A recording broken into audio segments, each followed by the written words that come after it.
देश भर में बुराई पर अच्छाई की जीत का पर्व विजयदशमी खूब धूमधाम से मनाया गया। रावण के पुतले का दहन किया गया। दिल्ली में कई जगहों पर रावण दहन हुआ। दिल्ली के रामलीला मैदान पर यहां जो रावण दहन हुआ वो दरअसल अलग अलग जगहों से भी तस्वीरें हम आपको दिखाएंगे। दिल्ली के लाल किला मैदान पर राष्ट्रपति द्रौपदी मुर्मू ने रावण दहन किया। द्वारका के मैदान में पीएम मोदी ने रावण दहन किया। रामलीला के मंचन के बाद यहां रावण दहन किया गया। पटना में गांधी मैदान में भी लोग जुटे, जहां दशानन का पुतला जलाया गया। और इस तरह राजस्थान के जोधपुर, हरियाणा के पंचकुला, मध्य प्रदेश के भोपाल में भी रावण का दहन किया गया। 5 तस्वीरें अलग अलग जगह से हम आपको दिखा रहे हैं। ये दिल्ली से तस्वीर जो आप देख रहे हैं, दरअसल ये जो तस्वीर है ये दिल्ली के द्वारका से सामने आई, तो उसके बाद जोधपुर से तस्वीर सामने आई, राजस्थान के जोधपुर से, और हरियाणा के पंचकुला, बिहार की पटना, गांधी मैदान से तस्वीर, और मध्य प्रदेश के भोपाल से भी रावण दहन की तस्वीर आपको दिखा रहे हैं।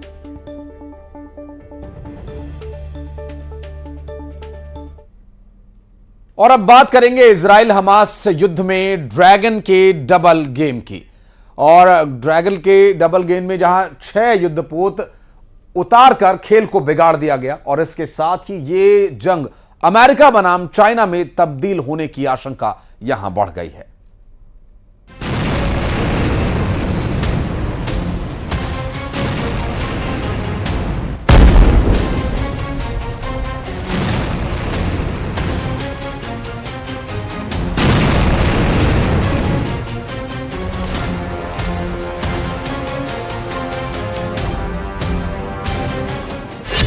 इजराइल हमास जंग, चीन की एंट्री। 而对巴勒斯坦的不公已经延宕了大半个世纪，承接了几代人的痛苦，不能再继续下去。 पश्चिम एशिया में ड्रैगन का डबल गेम। 以色列的民族已经不在世界上颠沛流离，巴勒斯坦民族何时才能？ फारस की खाड़ी में चीन के जंगी जहाज। 以色列人得到了生存的保障，巴勒斯坦人的生存谁来关心？ वेस्ट एशिया में होगी थर्ड वर्ल्ड वॉर। हमास और इजराइल के बीच जारी जंग को शुरू हुए 18 दिन बीत चुके हैं, और इन 18 दिनों में पूरी दुनिया गाजा में बरस रहे बर्बादी के बारूद की तस्वीरों को देखकर पहले से ही डरी हुई है। लेकिन अब जिस तरह से इस जंग को लेकर दुनिया की 2 सुपर पावर के बीच समीकरण बिगड़ रहे हैं, उन्हें देखकर दुनिया भर के लोग और ज्यादा सहम गए हैं।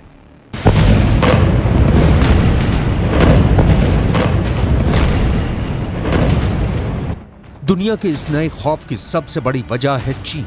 चीन भी अब इजराइल और हमास के बीच जंग में कूद पड़ा है। दरअसल इजराइल और हमास की जंग और वेस्ट एशिया में बढ़ते तनाव के बीच चीन ने फारस की खाड़ी में अपनी नौसेना के गाइडेड मिसाइल डिस्ट्रॉयर समेत 6 युद्धपोत तैनात कर दिए हैं।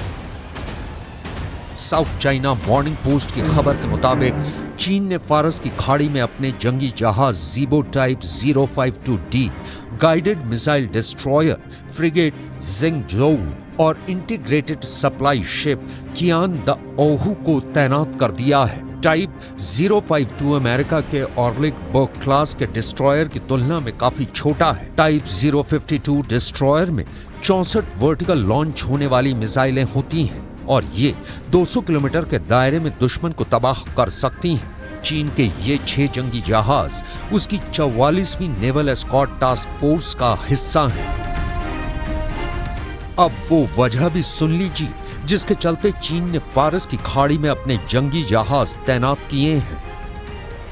以色列人得到了生存的保障，巴勒斯坦人的生存谁来关心？以色列的民族已经不在世界上颠沛流离，巴勒斯坦民族何时才能重返家园？已经延宕了大半个世纪，承接了几代人的痛苦，不能再继续下去了。 As we speak, the Palestinian-Israel conflict is escalating. The situation in Gaza is very grave, and armed conflict is spreading with growing spillover effect. We commend Egypt for its effort in de-escalating the situation. Amid current tensions, this summit is both important and timely. फारस की खाड़ी में अपने जंगी जहाज तैनात करके dragon ने डबल गेम खेला है। ऐसा कर एक तरफ चीन फिलिस्तीन से हमदर्दी दिखा रहा है तो दूसरी तरफ उसके जंगी जहाज ईरान को कवर देने का सबसे बड़ा जरिया भी बन गए हैं। दरअसल भूमध्य सागर में अमेरिका ने इजराइल की मदद के लिए अपने 2 जंगी एयरक्राफ्ट कैरियर तैनात किए हुए हैं। भूमध्य सागर में अमेरिका के जेराल्ड और आइजनहावर कैरियर तैनात हैं। जेराल्ड दुनिया का सबसे बड़ा एयरक्राफ्ट कैरियर है। ये एक न्यूक्लियर जंगी जहाज है। अमेरिका जेराल्ड और आइजनहावर जैसे कैरियर स्ट्राइक ग्रुप के दम पर किसी भी देश की नौसेना को हरा सकता है।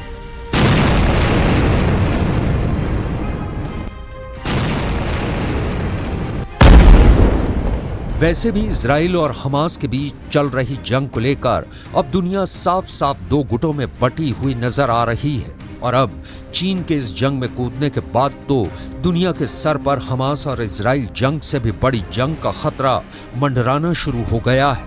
ये पहली बार है जब चीन ने किसी जंग के बीच अपनी नौसेना के जंगी जहाजों को किसी दूसरे देश की मदद के लिए भेजा है और फारस की खाड़ी में चीन के 6 जंगी जहाजों की मौजूदगी इस हकीकत की तस्दीक कर रही है कि गाजा और फिलिस्तीन का युद्ध अब दुनिया की सबसे बड़ी टक्कर में बदल सकता है।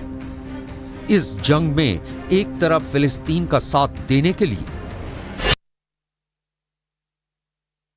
हमास के आतंकियों की हैवानियत का सबसे ताजा सबूत सामने आया है। 7 अक्टूबर को हमास के आतंकवादियों ने इजराइल में घुसकर कैसे मौत का खेल खेला, कैसे हाईवे पर दौड़ती गाड़ियों को अपना निशाना बनाया, सब कुछ दिखाते हैं आपको इस रिपोर्ट में।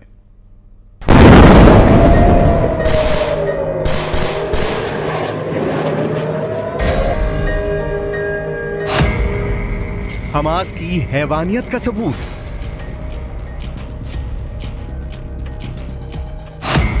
इजराइल की सड़कों पर कैसे दौड़ी मौत।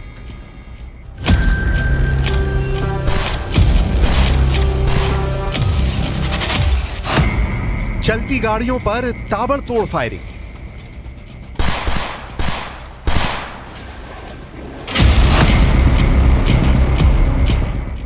सात अक्टूबर 2023। सबसे पहले गाड़ी के डैशकैम से रिकॉर्ड की गई इस वीडियो को देखिए। अब हमास के आतंकवादी के बॉडी कैम से शूट हमले के इस वीडियो को देखिए। एक प्राइवेट गाड़ी से जा रहे इन लोगों का क्या कसूर था? क्यों इन्हें टारगेट किया गया? क्यों इन पर गोलियों की बरसात की गई? इसका कोई जवाब नहीं है। 7 अक्टूबर को इजराइल में घुसकर हमास के आतंकवादियों ने कैसे मौत का खेल खेला, कैसे इजराइल की सड़कों को खून से लाल कर दिया, यह वीडियो उसका सबसे ताजा सबूत है।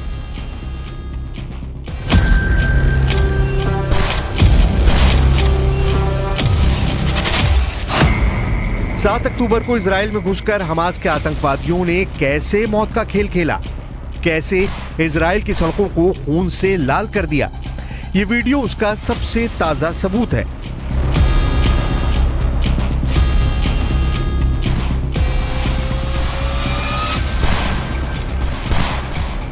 7 अक्टूबर को हमास का इजराइल पर हमले से जुड़ा ये वीडियो इजराइल सरकार ने शेयर किया है, जिसमें हमले के दौरान कार पर गोली चलाते हुए हमलावर दिखाई दे रहे हैं। इजराइल के रक्षा मंत्रालय के मुताबिक गाजा के पास इजराइल के 1400 से ज्यादा नागरिकों की हत्या कर दी गई थी और 200 से ज्यादा लोगों को बंधक बना लिया गया था।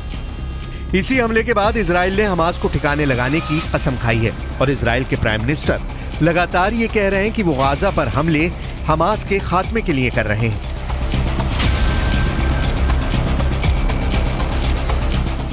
אנחנו פועלים יחד כאגרוף מחץ למטרה אחת, לחסל את החמאס. אנחנו נותנים גיבוי זה לזה, ואנחנו נותנים גיבוי לצבא ההגנה לישראל, ללוחמים שלנו, למפקדים שלנו. ואני מבקש אזרחי ישראל שתדעו דבר נוסף. אנחנו מקבלים את ההחלטות כאן ובקבינט לניהול המלחמה פה אחד. אנחנו עושים את זה באחריות רבה, אנחנו עושים את זה גם בחרדת קודש. אנחנו נלחמים יחד ואנחנו ננצח יחד. एक नहीं ऐसे सैकड़ों वीडियो मौजूद हैं जिसमें 7 अक्टूबर के दिन हमास के आतंकवादी इजराइल में खून की नदियां बहाते दिखाई दे रहे हैं, निहत्थे लोगों को निशाना बना रहे हैं, औरतों और बच्चों के साथ हैवानियत कर रहे हैं।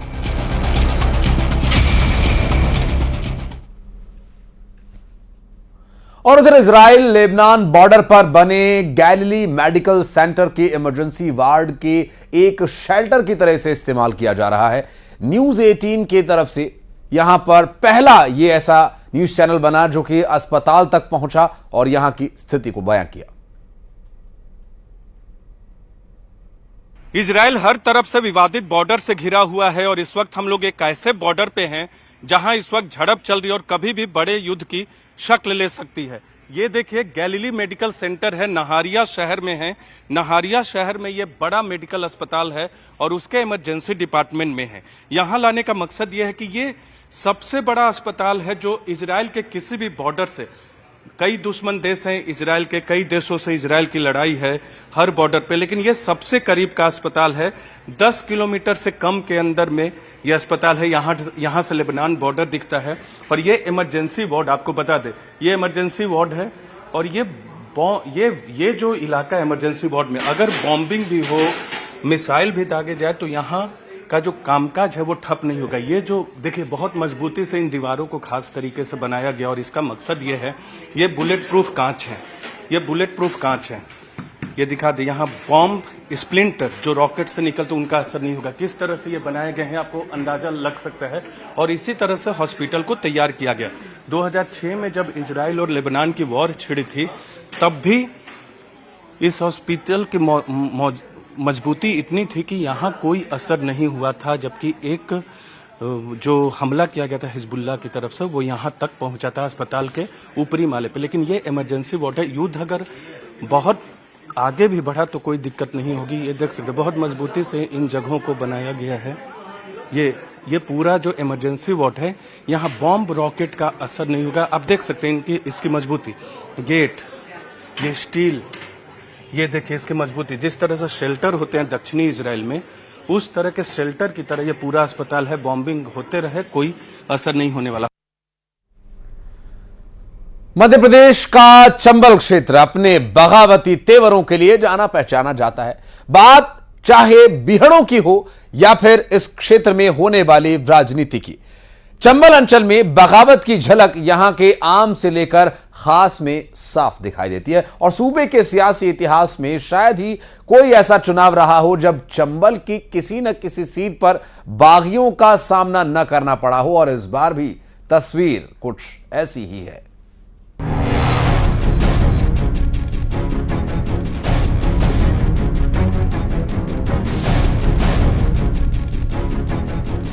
चंबल मध्य प्रदेश का वो हिस्सा जिसके मशहूर है बीहड़ और जिसे कहा जाता है बागी तेवर का गढ़।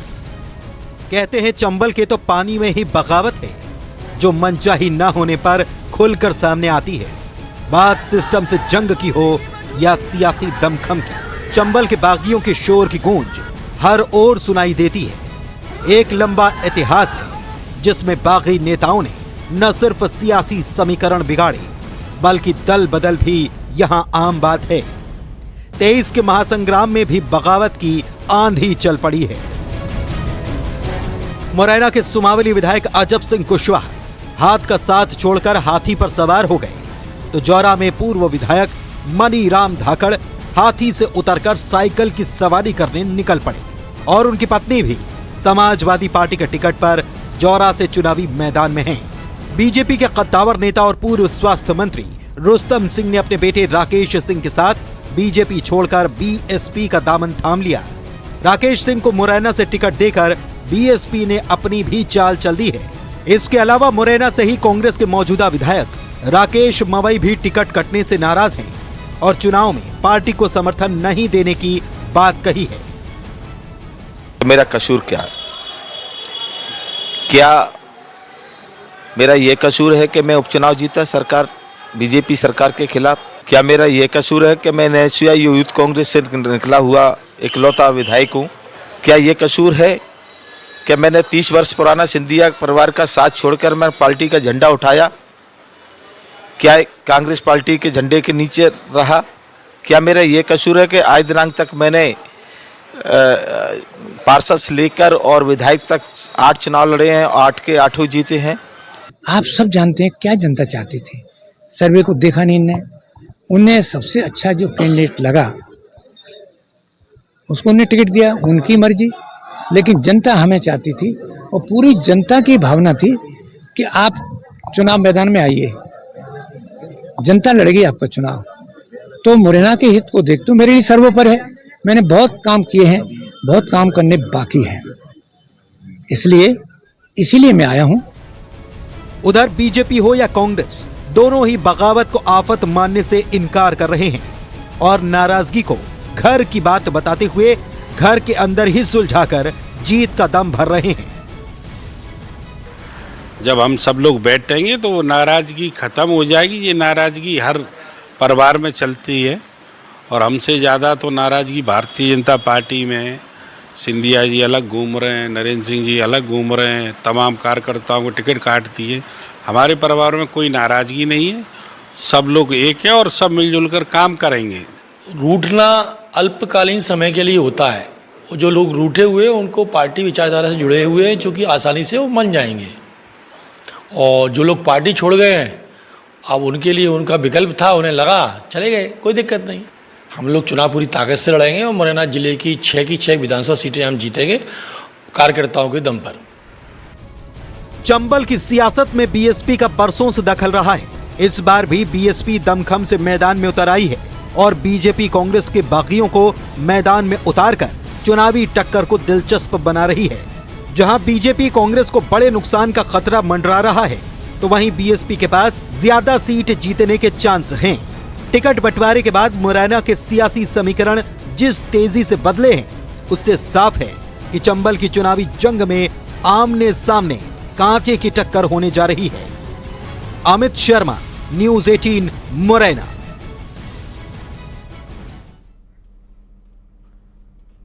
और यहां रुक रहे हैं एक छोटे से ब्रेक के लिए, जल्द लौटते हैं।